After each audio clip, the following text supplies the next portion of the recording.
Cutis laxa, ostéogenèse imparfaite, dysplasie crânio-métaphysaire, toutes ces maladies aux noms scientifiques imprononçables ont un point commun, leur rareté. Derrière ces symptômes que la science ne cesse d'étudier, se cachent des visages, des parcours de vie hors normes que nous avons décidé de mettre en lumière. Rare et je vis avec est la nouvelle série de podcasts originaux créée et produite par handicap.fr.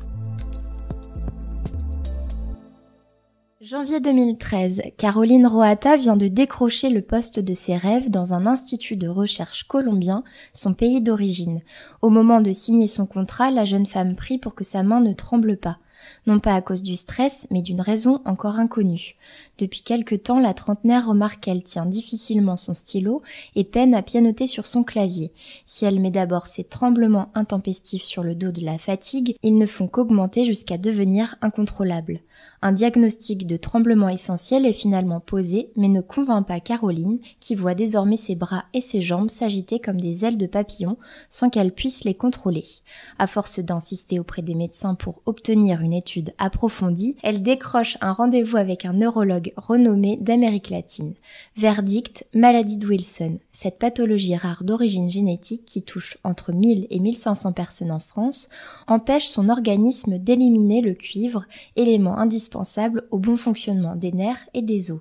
À cause de cette accumulation de cuivre, son cerveau vieillit 2 fois plus vite que la moyenne, ressemblant à celui d'une personne de 70 ans alors qu'elle en a aujourd'hui 40. Pour espérer guérir un jour, Caroline a traversé l'Atlantique et vit désormais en France où elle suit un traitement efficace. Bonjour Caroline. Bonjour. Merci de m'accueillir dans vos bureaux de l'INSERM à Caen. Alors vous en avez parcouru des kilomètres à cause de cette maladie. Quels autres changements a-t-elle provoqué dans votre vie ? Quand on est diagnostiqué d'une maladie rare, il y a vraiment toute la vie qui est bouleversée. À l'époque du diagnostic, moi, j'étais quelqu'un qui avait une vie normale. Pour une personne qui est dans la trentaine, je venais juste de finir des études de master en Colombie. Je commençais à travailler dans une entreprise que j'aimais beaucoup. Et d'un moment à l'autre, le tremblement est devenu un obstacle en fait pour faire les choses les plus basiques du quotidien. J'avais besoin d'aide pour pouvoir manger. Et comme ça s'est passé de façon progressive, au début, j'arrivais plus ou moins à me débrouiller toute seule, mais il y a eu vraiment un moment où j'avais besoin d'aide pour tout faire, pour manger, pour laver mes dents, pour faire ma toilette, prendre ma douche. Et à ce moment-là, je suis devenue comme un bébé, en fait. C'était vraiment ma maman qui m'accompagnait et qui m'aidait. Et en fait aussi parce qu'au début, c'était tellement dur pour ma dignité que j'acceptais pas que d'autres personnes m'aident, en fait. Ouais. Après ça a évolué, mais au début, ça a été très dur.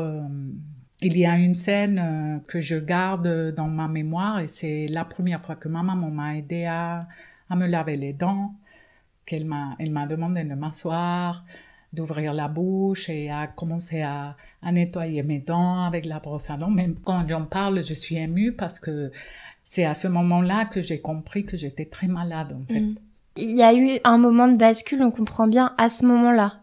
Ouais. Vous vous êtes dit, est-ce qu'à un moment donné, avant que vous en arriviez à ce stade de perte d'autonomie, il n'y a pas eu d'autres moments où vous vous êtes dit, il y a quelque chose qui cloche?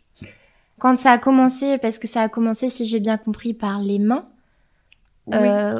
Est-ce que ça vous a inquiété à ce moment-là, les débuts de tremblement? Pas particulièrement, ça a surtout inquiété ma famille, concrètement mon père. Lui, il me faisait souvent des remarques, il me disait « Caroline, tes mains tremblent, fais attention ». Moi, je lui disais « Ben non, papa, écoute, j'ai beaucoup de travail, je fais mes études ». J'étais quelqu'un aussi qui avait lui, quoi. Je sortais, j'avais des amis, je buvais des coups, j'aimais bien aller danser presque tous les week-ends. Je faisais pas très attention quand j'écrivais sur mon mon ordinateur et je tapais sur le clavier. Des fois, ça partait en patate. Je commençais sur un paragraphe et je finissais ailleurs. Et en fait, je croyais que c'était un problème de l'ordinateur. Et j'ai même changé d'ordinateur. En fait, je me suis dit, ah oui, là, ça marche plus. Oui, vous étiez un peu dans le déni finalement. Oui, c'était une forme de déni. Et même quand j'ai accepté le contrat que vous évoquiez, j'avais peur de ne pas pouvoir signer parce que c'était un moment où j'étais en train de perdre mon écriture, la capacité d'écrire à la main. Mais même à ce moment-là, j'étais dans une espèce de déni, mais c'est aussi quelque chose qui m'a permis d'aller vers l'avant. Et ce qui se passe à ce moment où ma maman, elle m'aide à me laver les dents, c'est que ça a été vraiment le moment où je me suis dit wow, là je peux plus faire les choses comme avant et je vais avoir besoin d'aide pour tout. Et c'était un deuil, quoi, parce que ça c'était après le diagnostic. Et quand le médecin il m'a donné le diagnostic, il m'a dit si vous prenez le traitement ça ira mieux. Il m'a pas dit si ce serait dans un mois ou dans 10 ans. Mais moi, j'ai retenu que ça, et donc pour moi, ça a toujours été très clair que ça irait mieux en fait. Mais derrière, j'avais aussi une difficulté à accepter que ma vie ne serait pas comme avant. Alors pour qu'on comprenne bien, de l'instant où vous avez commencé à développer les premiers symptômes et le moment du diagnostic, il s'est passé combien de temps ? On pourrait dire que les premiers symptômes sont apparus pendant mon adolescence. J'avais des problèmes d'apprentissage à l'école, j'avais aussi une tendance dépressive sans qu'il y ait de raison en fait. Et il y avait aussi un symptôme, mais ça c'est un peu plus tard, dans la vingtaine un peu, et c'est des aménorrhées récurrentes en fait. Et j'ai même eu 1 an et demi où j'avais pas mes règles. Oui. Ça, c'est un symptôme caractéristique de la maladie de Wilson. C'est caractéristique de la maladie de Wilson, mais en fait, quand on retient le cuivre et on ne l'élimine pas, le métabolisme, il est complètement déséquilibré. Oui. Et donc, il y a le cerveau qui lance l'alarme et qui dit, ce corps-là, il est pas prêt pour avoir des enfants, Bien en fait. sûr, et donc, les règles, elles s'arrêtent. Oui, c'est une conséquence directe du dérèglement du métabolisme. Exactement, du dérèglement de la maladie. C'était des années avant que le tremblement apparaisse. Ouais. Après le tremblement, il est apparu, c'était à peu près, je pense qu'en 2012, c'était très subtil, mais c'est vrai qu'entre mi-2012 et début 2013, ça s'est accéléré, mais d'une façon impressionnante. D'accord. Je suis passée d'un petit tremblement qui m'embêtait un petit peu lorsque j'écrivais sur mon clavier à un tremblement qui m'empêchait de tout faire. Par exemple, j'ai signé mon contrat et la semaine d'après, je ne pouvais plus écrire à la main. C'était la dernière fois que vous écriviez ? Oui. Et alors, à part, entre guillemets, ces tremblements de la main, vous aviez quoi d'autre comme symptômes avérés ? Alors, j'avais des problèmes pour parler. Au niveau de l'élocution, oui, donc. Ouais. Voilà. Parce qu'en fait, il y a des muscles qui commencent à avoir des difficultés, en fait, pour fonctionner. Moi, heureusement, j'ai pas perdu la parole. Parce que il y a beaucoup de patients qui peuvent plus parler. Parce que musculairement, c'est plus possible. Parce qu'il y a de la rigidité. Moi, j'ai toujours pu parler, mais en fait, on voyait mon visage, il était un peu, comment dire... affaissé. Oui, j'avais les yeux tout le temps très ouverts, on le voit dans les photos. C'est comme si je faisais des grands yeux tout le temps, mais en fait, c'était juste musculaire. J'avais aussi... tremblement des jambes, de la tête aussi. Ma tête, elle tremblait beaucoup aussi. Et heureusement, c'est tout. Oui, mais c'est déjà beaucoup. C'est déjà beaucoup. Pour impacter le quotidien. Oui.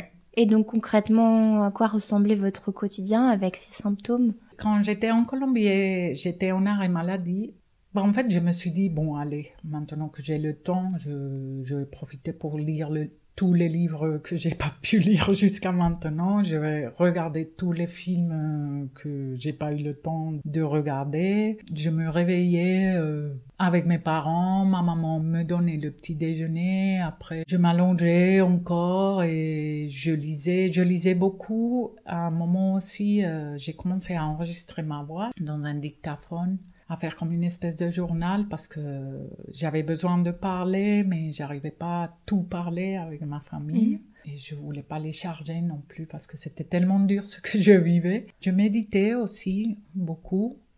Après le diagnostic, parce que l'arrêt maladie, il est venu avec le diagnostic. J'ai repris les cours de yoga, je faisais comme je pouvais. Parce qu'en fait, je me disais, il faut absolument que mon cerveau, il n'oublie pas à quoi servent mes bras, à quoi servent mes mains, à quoi servent mes jambes. Et oui, vous aviez besoin de stimuler en fait. Et donc je me disais, il faut que je le stimule. Et comme je faisais du yoga déjà avant, j'ai commencé à le faire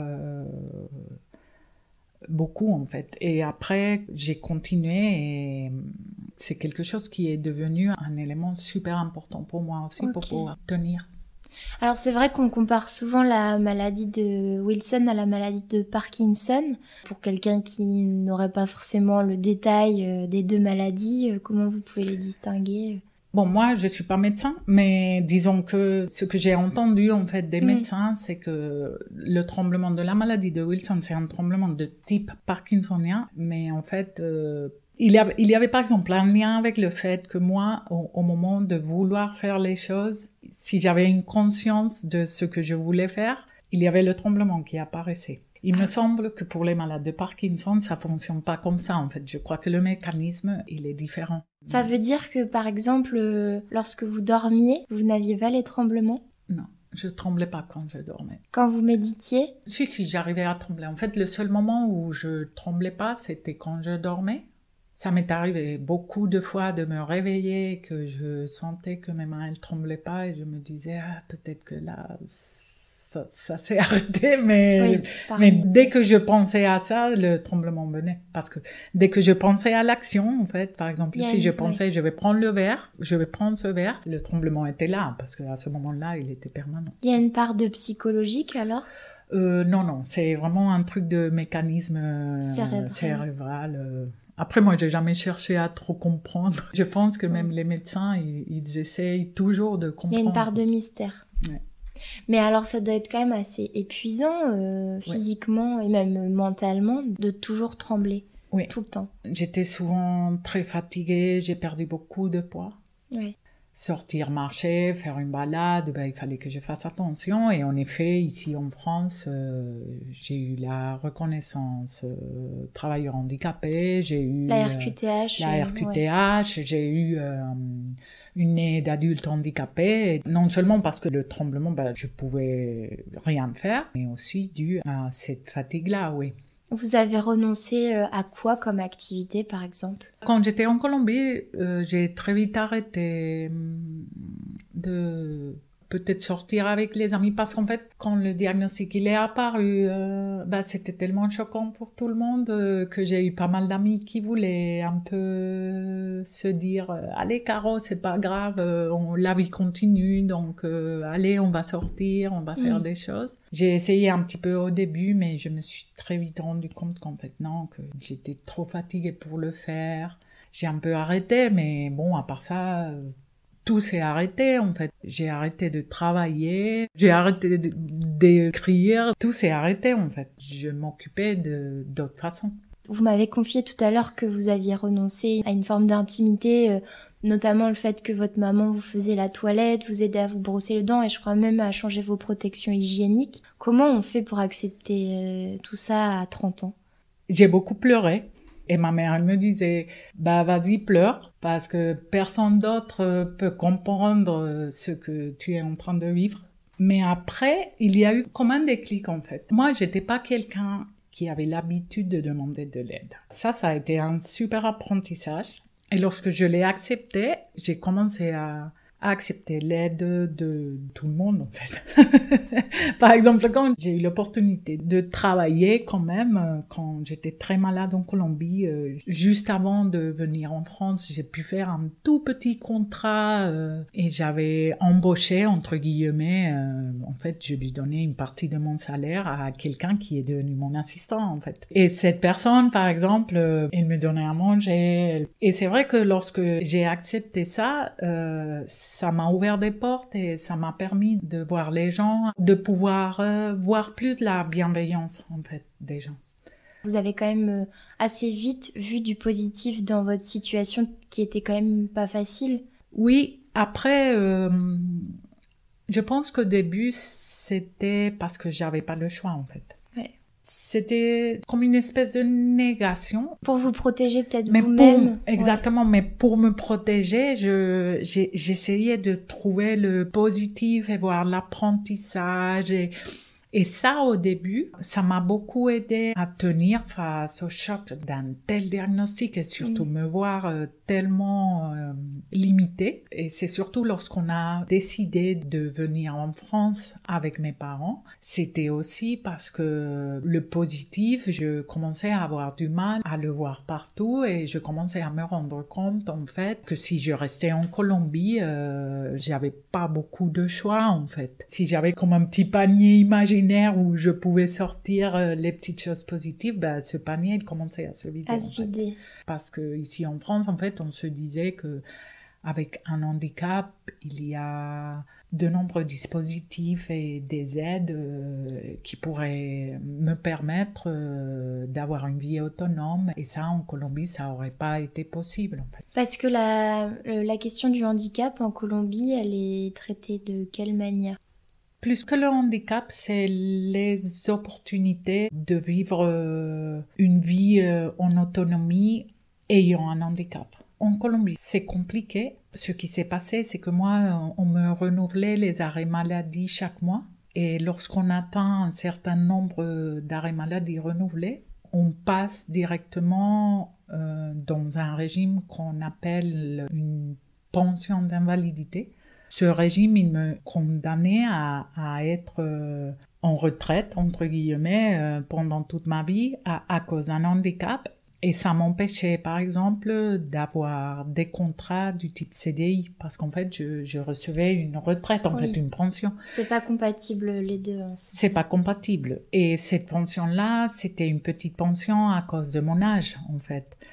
Et donc ça, pour moi, c'était super dur parce qu'en fait, j'étais à un moment de ma vie où j'avais enfin décroché un bon emploi. Mais bien sûr, je pouvais pas continuer en étant malade. D'un autre côté, c'était aussi toute la partie que ça aurait été à mes parents de m'accompagner et de me prendre en charge, en fait, de devenir des aidants. C'est un peu ça qui nous a motivés, à part le fait qu'ici en France, la maladie, elle est plus connue et le suivi, il est meilleur et tout ça. Mais il y avait aussi cet élément-là que je puisse avoir une vie, quoi. Et pour moi, il y avait un futur en France. En Colombie, je le voyais pas. Et ce qu'on n'a pas précisé, c'est je crois que vous aviez des attaches familiales déjà en France. Et en plus, vous aviez repéré, en faisant vos recherches, qu'il y avait un centre de référence de recherche, en fait, sur la maladie de Wilson en France, à Paris. Nous, dans la famille, nous avons la double nationalité. Mon grand-père, il était français. On a toujours été très proche de la France. En fait, c'est pas venu juste comme ça. Moi, j'ai étudié au lycée français. Et en fait, ce qui s'est passé, c'est que quand le diagnostic est tombé, bien sûr, ma sœur qui était ici en France, elle a fait ses recherches et elle a trouvé ça, qu'il y avait un centre de référence maladie de Wilson. Elle a appelé, elle a parlé de moi. Le docteur Ouaman, qui était la coordinatrice à l'époque, a parlé avec ma sœur. Elle lui a demandé certains examens. Mais moi, au début, j'avais pas très envie de partir de Colombie, mais c'est en fait après que j'ai commencé à me poser des questions si là-bas ça allait être possible. En fait, vous aviez pas encore bénéficié d'un traitement en Colombie? C'est vraiment à votre arrivée en France que vous l'avez reçu? Non, en Colombie, moi j'ai été diagnostiquée le 7 août 2013 et au moment du diagnostic, j'ai eu l'ordonnance pour mon traitement. C'était pour la maladie de Wilson, il existe 3 traitements et un de ces traitements, il est disponible en Colombie, il est pris en charge par le système de sécurité sociale. Donc moi, j'avais mon médicament. Quand je commence le suivi avec ces neurologues-là, personne ne connaît la maladie. Et donc je prends mon traitement, mais on ne sait pas si ça va ou pas. Et ici en France, il y a toute une équipe de neurologues, hépatologues, psychologues, des kinés, des orthophonistes, des neuropsychologues, des infirmières qui sont spécialistes de la maladie de Wilson. En fait, c'est beau d'avoir un médicament, mais si à côté, il n'y a pas d'encadrement, ça sert à rien. Oui, pour la maladie de Wilson, ça c'est super important de prendre le traitement tous les jours et ne jamais l'arrêter. C'est un traitement à vie et il faut le prendre. Il ne faut pas l'arrêter parce que si on l'arrête après, c'est beaucoup plus compliqué. Ça peut même entraîner la mort, voilà. Mais aussi, à côté, il faut qu'il y ait un suivi médical parce qu'il y a un suivi non seulement de la maladie, mais aussi des effets secondaires des médicaments, un suivi psychiatrique parce qu'il y a aussi des symptômes psychiatriques. Et par rapport à ça, on était extrêmement seuls en Colombie. Et vous avez vu les effets positifs immédiats à la suite de la prise du médicament ou ça a été long? Ça a été très long. Déjà, on a commencé, on est venu en France et c'est peut-être 1 an après que mes neurologues ont commencé à me parler d'amélioration, mais moi, je me rendais pas compte. C'était des choses très subtiles qu'eux, ils identifiaient. Moi, je voyais pas. Mais après, ça s'est un petit peu accéléré et à peu près 2 ans après avoir commencé le traitement, j'ai réussi à boire toute seule, à prendre un verre et boire. Et c'est vrai que quand j'ai réussi à faire ça, là, j'ai commencé à faire beaucoup plus de choses. Je me suis dit, si j'arrive à me nourrir toute seule, ça y est, hein, je peux sortir. J'ai voyagé un petit peu, j'ai fait quelques amis, voilà. 2 ans après, il y a un anneau de cuivre qui se forme sur l'œil. Moi, j'avais cet anneau-là et on m'a dit qu'il était disparu. Donc là, c'était encore quelque chose qui va bien. Et au fur et à mesure aussi, c'est le tremblement qui commence à diminuer jusqu'à aujourd'hui que j'ai presque pas de tremblement. J'ai un tremblement résiduel qui apparaît surtout à des moments de stress positif, stress négatif, ça apparaît. Donc par exemple là, on est en train de parler, comme il y a beaucoup d'émotions et tout ça, il y a mes mains qui tremblent. J'allais dire, on voit rien quasiment. Voilà. Mais moi, je le sens. Mais vous le sentez. Mais c'est vrai que on le voit de moins en moins. Il apparaît de temps en temps. Et en fait, les derniers examens que j'ai passés, les neurologues cherchent les types de tremblements, si c'est lié à la maladie de Wilson ou pas, s'il faut augmenter le traitement ou pas. Et en fait, eux, à l'échelle, entre guillemets, scientifique, sur des IRM, on voit s'il y a des lésions cérébrales, je crois. Oui, ça se voit, mais le vrai bulletin de la maladie de Wilson, ce sont les prises de sang, les urines de 24 heures, en fait, pour mesurer le niveau de cuivre dans le sang et ce qu'on appelle le cuivre échangeable. Par exemple, moi, c'est quelque chose que je fais tous les 6 mois. Là, maintenant, je le fais tous les 2 mois parce qu'il y a eu un changement de traitement et donc il faut regarder ce bulletin-là. Et c'est un fait assez rare dans le cadre d'une maladie rare, justement, qu'il y ait un traitement efficace comme celui-ci. Vous, c'est un traitement curatif, en fait, c'est ça, c'est pas un traitement symptomatique. Oui, en fait, ce qui se passe avec la maladie de Wilson, c'est que il y a un problème métabolique qui ne permet pas au corps d'éliminer le cuivre. Et le traitement, il vient remplacer ça, aider à éliminer le cuivre. D'accord. Mais si moi j'arrête mon traitement, ça va recommencer. Ça recommence. Quand ça recommence, après c'est encore pire. Donc il faut le commencer le plus tôt possible, si possible, et ne jamais l'arrêter. C'est un traitement à vie. Exactement. Par exemple, dans le cas de mes sœurs, parce que moi j'ai 2 sœurs, nous avons les 3 la maladie de Wilson.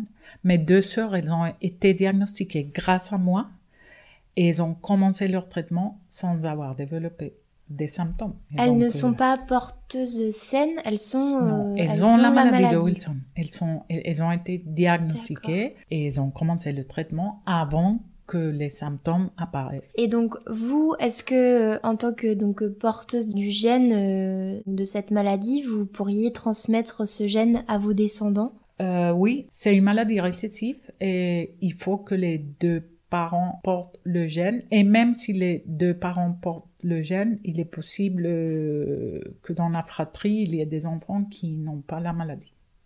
D'accord. Vous m'avez parlé tout à l'heure d'effets secondaires. Est-ce que vous pourriez détailler par rapport à ce traitement? Quand j'ai commencé le traitement en Colombie, ce qui a été compliqué, c'est que moi, j'étais pas quelqu'un qui prenait des médicaments, en fait. Je prenais peut-être un antidouleur parce que j'avais mal au crâne une fois tous les 6 mois, mais c'est tout.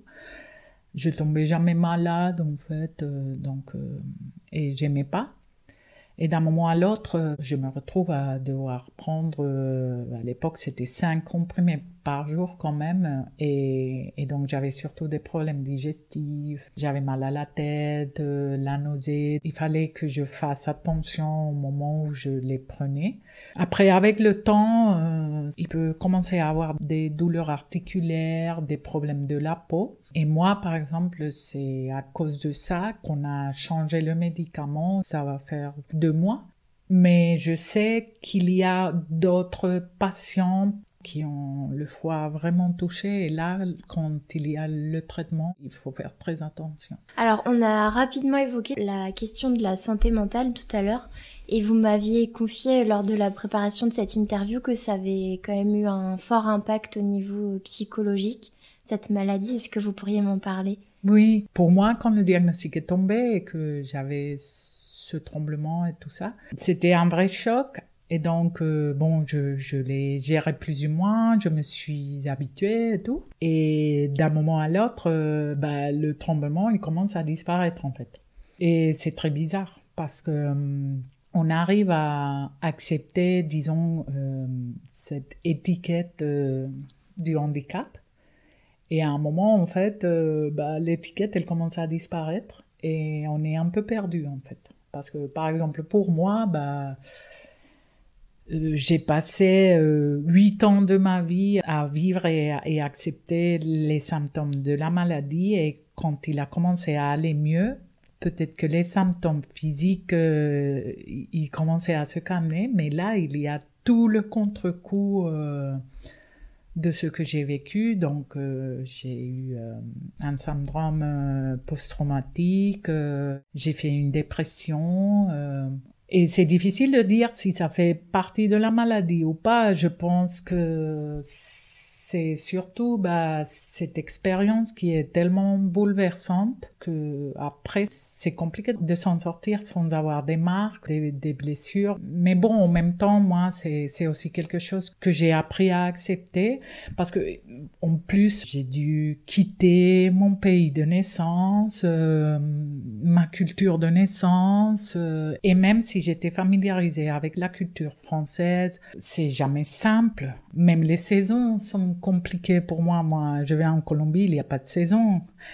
J'ai été diagnostiquée d'une névrose hystérique, mais d'une certaine façon, je peux comprendre en fait, parce qu'il y a eu tellement de changements.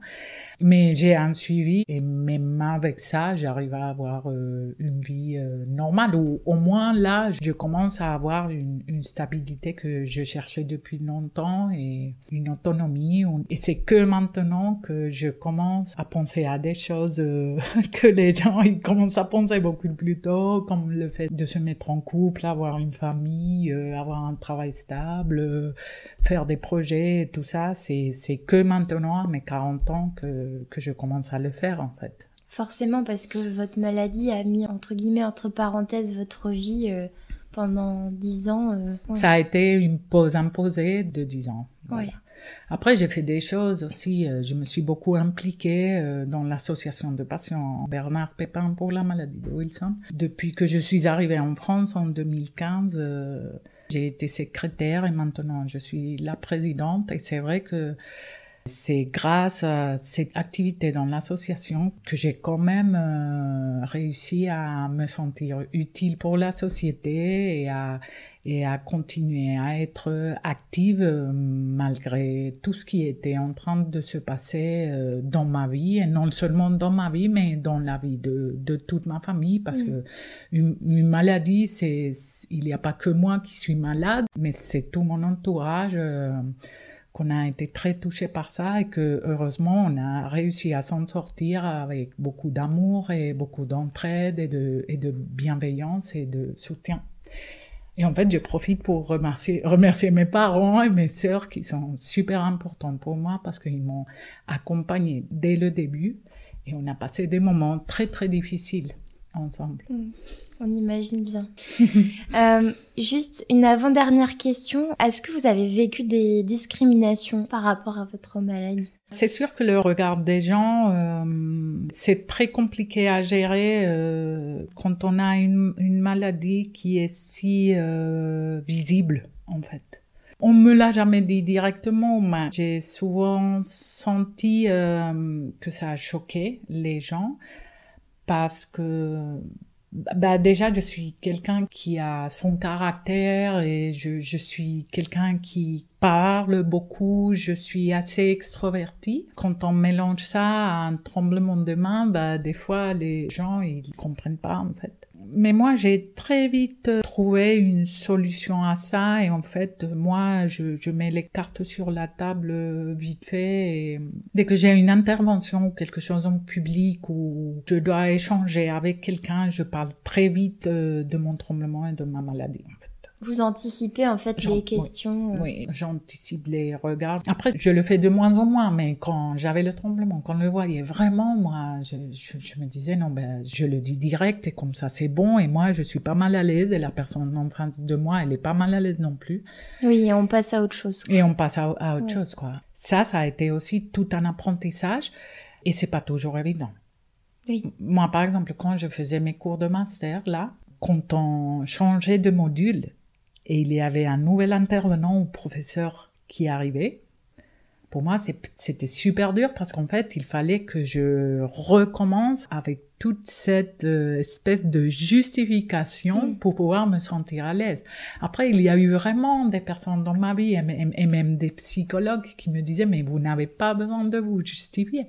Mais moi aussi, je le faisais parce que je sentais que ça choquait énormément les gens. Après, c'est toujours un débat dans ma tête. Est-ce que je le dis? Est-ce que je le dis pas? Est-ce que j'en parle? Est-ce que j'en parle pas?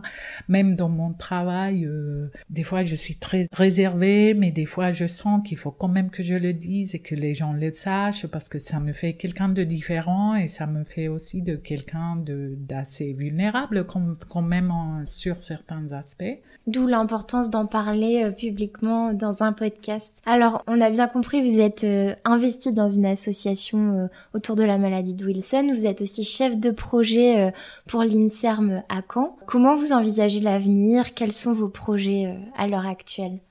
Bon, j'adore cette question parce que c'est là, en fait, je suis à un moment de ma vie où quand on me pose ce genre de questions, ça me fait plus peur. Parce qu'en fait, avant, c'était très dur. Pour moi, par exemple, quand les gens me disaient « Bon, et toi, qu'est-ce que tu fais dans ta vie ?» Oh là là, c'est genre « Non, mais attendez, qu'est-ce que je vous dis? Je suis malade, je suis au chômage, je fais des études, je sais pas qu'est-ce que je vais faire de ma vie. » C'était compliqué. Aujourd'hui, bon, je suis super contente d'avoir décroché le travail que j'ai en ce moment. Ça a été une super expérience parce que j'ai commencé comme stagiaire avec une équipe qui m'a accueillie et qui m'a accompagnée et qui m'a vu grandir en fait dans le cadre de mon master et dans le cadre de ce projet pour lequel aujourd'hui je peux travailler en fait. Et malgré le fait que ça soit en CDD, ça me permet au moins d'envisager une certaine stabilité et de me permettre, par exemple, de me poser des questions sur la vie en couple, la maternité, et faire aussi des petits projets. Juste le fait de penser à ce que je vais faire pour mes prochaines vacances, en fait. Parce que pour moi, c'était pas possible, en fait, avant. Avec l'association, j'ai beaucoup de projets. J'y tiens beaucoup. Je veux vraiment que le fait que j'ai vécu vraiment l'expérience de la maladie, du handicap et que maintenant ça va mieux, je veux profiter de ça pour pouvoir représenter les patients et toujours avec ce message qu'on peut mieux vivre avec la maladie de Wilson, que oui, c'est dur, mais qu'on va s'en sortir. Et j'espère pouvoir apporter, surtout que là, j'ai fait des études de master en management de l'économie sociale et solidaire et en fait, je me suis formée à ça plus motivée par ce que je faisais dans l'association que autre chose. mais au moins que si je peux servir d'inspiration, pourquoi pas. Merci Caroline pour ces témoignages éclairants sur la maladie de Wilson qui, on le rappelle, touche entre 1000 et 1500 personnes en France. Pour en savoir plus sur cette pathologie d'origine génétique, rendez-vous sur le site de l'association Bernard Pépin pour la maladie de Wilson. À bientôt!